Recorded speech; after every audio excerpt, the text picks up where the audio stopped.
자, 이번 시간에는 좀 실용적인 예제를 하나 선정해서 진행을 해보겠습니다. 자, 제가 만든 수업 중에 플렉스라고 하는 수업이 있어요. 자, 여기 이 주소거든요. 이 주소로 들어오시면은 이 플렉스라는 걸 이용해서 제가 만든 예제 중에 홀리 그레일 레이아웃이라고 해서 이렇게 생긴 예제를 만든 게 있습니다. 거기에 해당되는 코드는 이건데요. 자, 이 코드를 카피해서 우리의 그 에디터에서 파일을 하나 만드세요. new 파일에서 media query to underbar e query underbar e 라는 파일을 만들고요. 그 파일의 내용은 이렇게 아까 그 코드를 그대로 가져왔습니다. 자, 그리고 여기에서 한번 실행을 시켜보죠. 그러면 이렇게 생긴 거예요. 네, 이렇게 생겼습니다. 자, 여기 있는 이 예제를 보면은 화면의 크기가 이렇게 작아짐에 따라서 보시는 것처럼 중간에 있는 메인 부분이 작아지죠. 그런데 한 요 정도 되면은 요건 좀 너무 과하잖아요. 그죠? 여기는 널널한데 여기는 이렇게 좁아지고, 즉 모바일 환경에서는 이 레이아웃이, 이런 형태의 레이아웃이 그다지 좋은 레이아웃은 아니라는 것이죠. 자, 그러면 저는 이번 시간에는 이 레이아웃을 우리가 미디어 쿼리를 적용해서 저것을 어떻게 할 거냐. 우선 제일 먼저 이 밑에 있는 요것이 밑에가 아니죠. 요 부분이 바로 이 main이라는 태그거든요. 코드상에서. 저것이 가장 위쪽에 나오고 그 다음에 내부가 그 아래쪽에, 옆에가 아니라 아래쪽으로 내려가게 하고, 뭐 assigned는 뭐 제 밑에 나오거나 뭐 이렇게 하게 해서 여기 있는 이 화면이 어떤 특정한 크기, 예를 들면 한 500 픽셀로 할까요? 500 픽셀보다 작아졌을 때 저 3단이 깨지면서 여기 있는 main이 제일 위에 내비게이션, assigned가 나오게 하는 그런 식으로 요 UI를 좀 개편해 보겠습니다. 자, 우선 뭘 해야 되냐면 여기 있는 이 화면이 그 모바일 화면에서 어떻게 보여야 되는지 우리가 코드로 한번 작성을 먼저 해보고 그걸 미디어 쿼리로 처리를 좀 해보겠습니다. 자, 우선 여기 있는 요 3단의 레이아웃이 누구에 의해서 그렇게 된 건지를 먼저 찾아볼게요. 자, 여기 있는 섹션이 바로 저 3단의 내비게이션, 메인, 어사이드를 포괄하는 코드가 바로 있는 섹션입니다. 그쵸? 자, 여기 있는 이 섹션 코드에서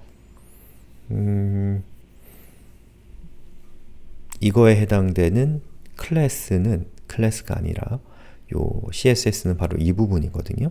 이 부분에 제가 flex direction을 컬럼으로 주면 어떻게 되나요? 보시는 것처럼 이렇게 수평으로 3단이었던 것이 수직으로 이렇게 쌓이는 형태로 바뀌는 것을 볼 수가 있습니다. 그렇죠? 예. 그럼 저는 여기에다가 미디어 쿼리를 추가해서 500 픽셀 이하일 때라는 뜻은 최소 500 픽셀 일 때의 플렉스의 디렉션을 컬럼으로 준다라고 이렇게 코드를 쓰는 거죠. 그리고 해보면 화면의 크기가 500 픽셀보다 작아졌을 때 안되네요? 왜 안되나 봤더니 저희가 자꾸 헷갈려요. 컨텐트 이렇게 해서 여기 있는 요 부분이 이렇게 들어가야죠. 다시 한번 해보면 보시는 것처럼 화면이, 아이고야, 이건 맥스입니다. 맥스. 저도 이렇게 헷갈립니다. 자, 여기서 화면이 500픽셀보다 작아졌을 때 보시는 것처럼 단이 없어지는 것을 볼 수가 있죠. 자, 그리고 작아졌을 때 여기 옆에 있는 저 선 보기 싫죠? 그리고 여기 있는 이 선도 보기 싫단 말이에요. 그래서 저는 저 선이 누구에 의해서 생기는 선인지를 찾아봐야죠. 자, 여기 이렇게 개발자 도구로 이렇게 선이 누구 건지를 찾아보니까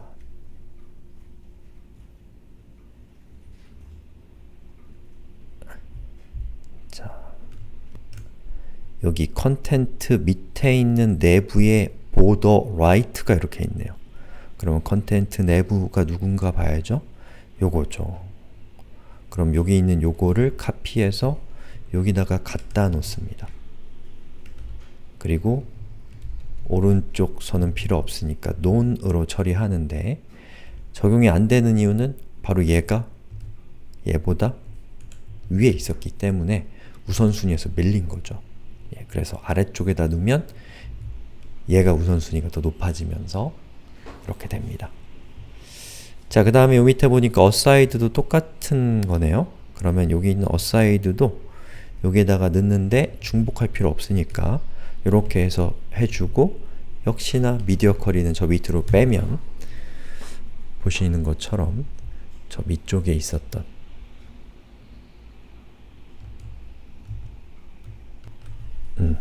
얘는 이 aside 얘는 왼쪽이었기 때문에 여기 있는 부분을 저는 보더가 아니라 보더를 없애버릴 거예요.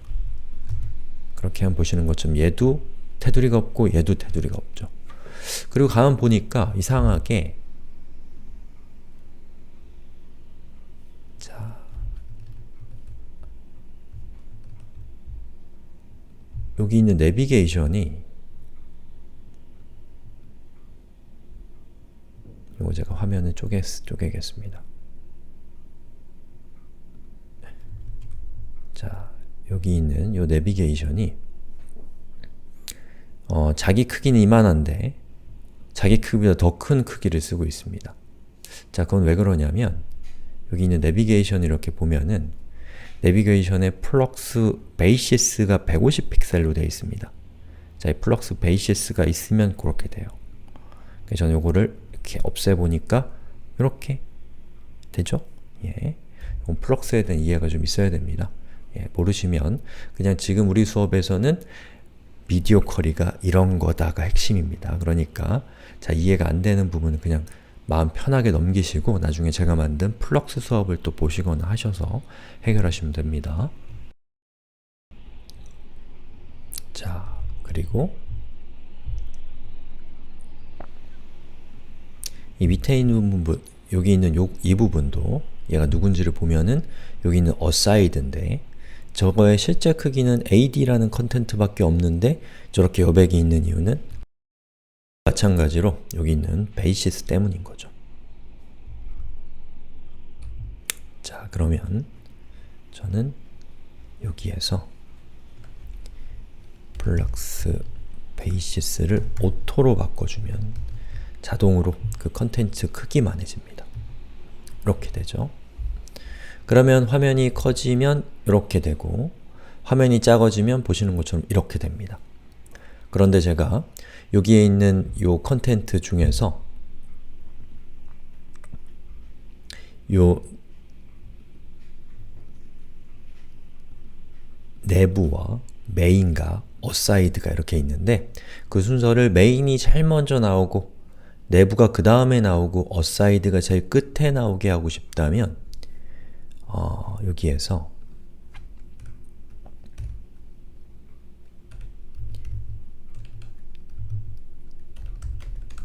내부의 오더를 자, 우선 메인을 제일 먼저 나오게 하고 싶은 메인은 오더를 1로 줍니다. 0으로 주고 그리고 내부의 오더를 1로 주고 그 다음에 가장 늦게 나오는 add의 오더를 2로 주면 보시는 것처럼 내부가 오더가 0이기 때문에 가장 순서가 높게 올라옵니다. 이건 플럭스의 기능이에요. 그리고 내부가 그리고 저기 있는 AD는 aside인데 제가 잘못했어요. 자, 이렇게 하면 보시는 것처럼 이렇게 나오죠. 그리고 혹시나 여러분이 광고는 그냥 모바일에서는 너무 지저분해서 보이기 싫다. 그럼 디스플레이 none을 해버리시면 보시는 것처럼 모바일 화면에서는 광고가 아예 안 나오는 그런 홈페이지를 만들 수도 있습니다. 자, 이렇게 하면 보시는 것처럼 이렇게 변화무쌍하게 변하는 웹페이지를 만들 수 있고, 그러한 작업의 핵심은 방금 보셨던 미디어 쿼리라는 겁니다. 자, 미디어 쿼리는 이것보다 더 복잡한 기능들이 많이 있습니다. 이를테면 사용자가 스크린으로 접속했을 때 이렇게 보이고, 사용자가 만약에 프린트로 접속했을 때는 출력하는 거에 최적화된 모습을 보여주고 싶을 수도 있고, 자, 그런 경우에는 여러분이 제가 설명드린 내용을 벗어납니다.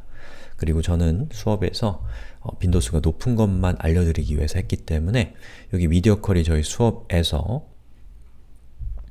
여기 보시면 W3 스쿨 링크를 제가 걸어놨어요. 여기 들어가 보시면 미디어 쿼리에 대한 문법이나 여러가지 옵션들이 설명되어 있거든요. 그걸 보시고 여러분에게 맞는 그것들을 좀 익히시면 되겠습니다. 자, 이렇게 해서 미디어 쿼리에 대해서 지금까지 알아봤는데요. 자, 미디어 쿼리, 이 새로운 형태의 웹에서 정말 중요한 주인공 같은 역할을 한 녀석입니다. 그래서 여러분들 미디어 쿼리에 대해서 꼭 익숙해지셨으면 좋겠습니다.